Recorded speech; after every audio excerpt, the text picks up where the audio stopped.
ಜಾತಿ ಗಣತಿ ಮರು ಸಮೀಕ್ಷೆಯ ಬಗ್ಗೆ ಚರ್ಚೆಯ ನಡುವೆಯೇ ಸಚಿವ ಸಂಪುಟ ಸಭೆಯ ನಡುವೆಯೇ ಇಕ್ಕಟ್ಟಿನಲ್ಲಿ ಸಿಲುಕಿದ್ದಾರೆ ಸಚಿವರು. ಯಾರು ಅಂದ್ರೆ ಹೈಕಮಾಂಡ್ ನಿರ್ಧಾರದಿಂದ ಹಿಂದುಳಿದ ಸಚಿವರಲ್ಲಿ ಗೊಂದಲ ನಿರ್ಮಾಣವಾಗ್ಬಿಟ್ಟಿದೆ. ಜಾತಿ ಗಣತಿ ವರದಿಗೆ ವಿರೋಧವನ್ನ ಮಾಡಿದ್ದು ಪ್ರಬಲ ಸಮುದಾಯಕ್ಕೆ ಸಂಬಂಧಪಟ್ಟಂತಹ ಸಚಿವರು. ಹಾಗಾಗಿ ಇವತ್ತಿನ ಸಚಿವ ಸಂಪುಟ ಸಭೆಯಲ್ಲಿ ಈ ಬಗ್ಗೆ ವಿಸ್ತೃತ ಚರ್ಚೆಗೆ ಹಿಂದುಳಿದ ವರ್ಗದ ಸಚಿವರು ಸಜ್ಜಾಗಿದ್ದಾರೆ ಅನ್ನುವಂತಹ ಮಾಹಿತಿ. ಡೀಟೇಲ್ಸ್ ನಮ್ಮ ಪ್ರತಿನಿಧಿ ಶಿವಪ್ರಸಾದ್ ನೀಡ್ತಾ ಹೋಗ್ತಾರೆ. ಶಿವಪ್ರಸಾದ್, ಪ್ರಬಲ ಸಮುದಾಯದ ಸಚಿವರ ಒತ್ತಡಕ್ಕೆ, ಅವರ ಆಗ್ರಹಕ್ಕೆ ಸರ್ಕಾರ ಮಣಿದಿದೆ, ಕಾಂಗ್ರೆಸ್ ಹೈಕಮಾಂಡ್ ಮಣಿದಿದೆ ಅನ್ನೋದು ಸ್ಪಷ್ಟ. ಯಾಕಂದ್ರೆ ಮರು ಸರ್ವೆಯ ಘೋಷಣೆ ಆಲ್ರೆಡಿ ಆಗೋಗಿದೆ.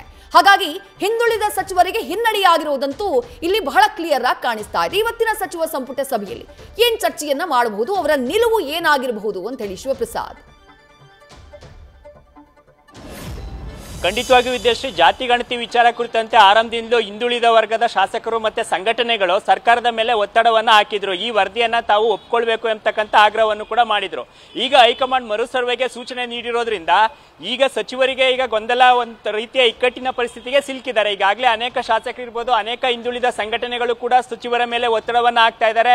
ಯಾವುದೇ ಕಾರಣಕ್ಕೂ ಕೂಡ ಸರ್ಕಾರ ಪ್ರಬಲ ಸಮುದಾಯಗಳ ಒತ್ತಡಕ್ಕೆ ಮಣಿಬಾರ್ದು, ಈಗಿರ್ತಕ್ಕಂಥ ವರದಿಯನ್ನೇ ಒಪ್ಕೊಳ್ಬೇಕು ಎಂಬತಕ್ಕಂಥ ಆಗ್ರಹವನ್ನು ಕೂಡ ಮಾಡ್ತಾ ಇದ್ದಾರೆ.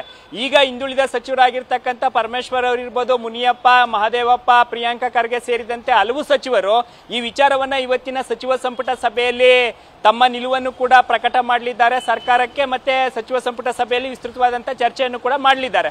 ಈಗಾಗಲೇ ಅನೇಕ ಸಂಘಟನೆಗಳಿರ್ಬೋದು, ಮತ್ತೆ ಅನೇಕ ಹಿಂದುಳಿದ ಸಂಘಟನೆಗಳ ನಾಯಕರುಗಳು ಕೂಡ ಈ ಸಚಿವರನ್ನ ಭೇಟಿಯಾಗಿ ಸರ್ಕಾರ ಪ್ರಬಲ ಸಮುದಾಯಗಳ ಒತ್ತಡಕ್ಕೆ ಮಣಿಬಾರ್ದು, ನಮಗೂ ಕೂಡ ಸರ್ಕಾರದಲ್ಲಿ ಮಾನ್ಯತೆಯನ್ನ ನೀಡಬೇಕು, ಅಂದ್ರೆ ನಮ್ಮ ನಿಲುವೇನಿದೆ ಇದನ್ನ ಈಗಾಗಲೇ ಇಡೋದ್ರಿಂದ ಈ ವಿಚಾರವನ್ನು ಕೂಡ ಸರ್ಕಾರ ಕನ್ಸಿಡರ್ ಮಾಡಬೇಕು ಎಂಬತಕ್ಕಂಥ ಆಗ್ರಹವನ್ನು ಕೂಡ ಮಾಡ್ತಾ ಇದ್ದಾರೆ.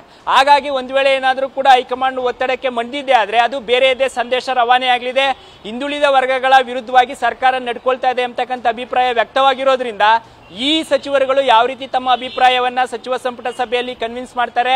ಈಗ ಹೈಕಮಾಂಡ್ ಕೂಡ ಸೂಚನೆಯನ್ನ ನೀಡಿರೋದ್ರಿಂದ ಇಕ್ಕಟ್ಟಿಗೆ ಈ ಸಚಿವರು ಕೂಡ ಸಿಲುಕಿದ್ದಾರೆ ಎಂಬತಕ್ಕಂಥ ಮಾಹಿತಿ ಈಗ ಲಭ್ಯವಾಗ್ತಾ ಇರ್ತಕ್ಕಂಥದ್ದು. ವಿದ್ಯಾಶ್ರೀ, ಥ್ಯಾಂಕ್ ಯು ಶಿವಪ್ರಸಾದ್ ತಮ್ಮೆಲ್ಲ ಡೀಟೇಲ್ಸ್ಗೆ. ನ್ಯೂಸ್ ಫಸ್ಟ್ ನಿರ್ಭೀತಿಯಿಂದ ನಿಮ್ಮ ಪರವಾಗಿ.